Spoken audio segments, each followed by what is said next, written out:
안녕하세요 브리니 여러분, 김PD입니다. 오늘은 여러분들에게 아파트 평수에 대한 설명을 해드리려고 합니다. 네이버나 호갱노노에서 아파트를 조회해보면 평수도 나오고 제곱미터도 나오는데요. 브리니 여러분들도 대부분 아실 것 같은데 한 평은 대략 3.3 제곱미터입니다. 우리에게 더 익숙한 평이라는 단위는 법정 단위가 아니라고 합니다. 따라서 2007년부터 사용 금지가 되었고 평을 사용하여 광고를 할 경우에는 과태료도 부과가 된다고 합니다. 하지만 우리에게는 제곱미터라는 단위가 너무 낯설고 평으로 환산을 해줘야 어느 정도 감을 잡을 수 있는 것이 현실인데요. 평이라는 단위가 전통 단위로 생각하는 본인들이 많은데 평은 일제강점기에 도입된 일제의 잔재라고 하니까 여러분들도 될 수 있으면 제곱미터를 사용하는 것이 좋겠습니다. 우리가 흔히 24평 이내, 33평 이내 하는 것은 공급 면적입니다. 그렇다면 공급 면적은 도대체 무엇일까요? 전용 면적과 공용 면적을 더하면 공급 면적이 되는데요. 그렇다면 또 전용 면적과 공용 면적은 또 무엇일까요? 전용 면적은 우리가 실제로 거주하면서 생활하는 면적입니다. 침실, 거실, 주방, 욕실 등이죠. 공용 면적은 이웃 사람들과 공동으로 사용하는 면적입니다. 복도, 계단, 엘리베이터 등입니다. 전용률은 전용 면적을 공급 면적으로 나누면 전용률이 됩니다. 그래서 공급 면적에 전용률을 곱해주면 전용 면적이 됩니다. 우리가 흔히 베란다라고 이야기하는 발코니는 서비스 면적입니다. 공급 면적에서는 이 서비스 면적이 제외됩니다.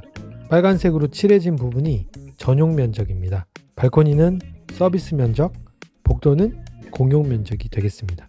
흔히들 25평의 실평수는 18평입니다. 이렇게 이야기를 하곤 하는데 25평은 공급 면적을 이야기하는 것이겠고, 그럼 실평수는 무엇일까요? 전용 면적에 서비스 면적을 더하면 일반적으로 이야기하는 실평수가 됩니다. 빨간색으로 칠해진 부분이 실평수가 되겠습니다. 이번에는 복도식과 계단식을 비교해 보겠습니다. 먼저 공급 면적이 동일한 경우입니다. 사진은 공급 면적이 동일한 복도식과 계단식 아파트입니다. 한번 복습해 볼까요? 공급 면적은 전용 면적 더하기 공용 면적입니다. 계단식과 복도식의 공급 면적이 동일하다고 하더라도 계단식의 공용 면적인 엘리베이터, 계단 등 면적보다 복도식의 공용 면적인 복도 등 면적이 일반적으로 넓기 때문에 그만큼 복도식의 전용 면적이 작아지게 됩니다. 따라서 전용 면적은 복도식보다 계단식이 더 큰 편입니다. 결론적으로 공급 면적이 동일하다고 하더라도 전용 면적에서 계단식이 복도식보다는 더 크게 됩니다. 두 번째는 전용 면적이 동일한 경우입니다. 계단식은 전면, 후면에 발코니가 있는 반면에 복도식은 전면에만 발코니가 있어서 서비스 면적도 계단식이 더 넓다고 할 수 있겠습니다. 따라서 같은 전용 면적이라고 하더라도 계단식의 서비스 면적이 더 크기 때문에 실평수도 계단식이 더 크게 됩니다. 요새 발코니를 확장을 하는 경우가 많은데요. 이렇게 발코니를 확장하는 경우에는 당연히 계단식이 복도식보다는 더 면적이 넓어지겠죠. 흔히들 아파트 발코니를 베란다라고들 많이 하는데 많은 브리니들이 용어를 혼동해서 사용하고 있는 것 같습니다. 김PD가 깔끔하게 정리해 드리도록 하겠습니다.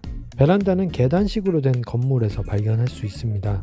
베란다 부분은 전용 면적에 해당을 하고 천장 혹은 지붕이 없으며 확장은 불법입니다. 앞서 말씀드린 대로 우리가 알고 있는 아파트 베란다는 실은 발코니에 속합니다. 외부에 부가적으로 설치되어 있어 서비스 면적에 해당을 하고요. 보통 외국 빌딩들에서 보이는 돌출되어 있는 부분이 발코니에 해당합니다. 하지만 우리나라 아파트들은 건물 내부처럼 보이도록 벽으로 막아둔 형태입니다. 당연히 천장이 있고 1.5m까지 확장하는 것은 합법입니다. 테라스가 있는 집에서 살고 싶다 라는 말을 가끔 듣곤 하는데 실제로 테라스가 있는 집들은 고가주택이 많죠. 전원주택이나 카페 등에서 볼 수 있고 그림에서처럼 1층에만 있는 것이 테라스입니다. 보통 이 공간은 야외 휴식처나 정원 등으로 사용이 되죠. 천장은 당연히 없고 참고적으로 테라스는 전용 면적에 해당을 합니다.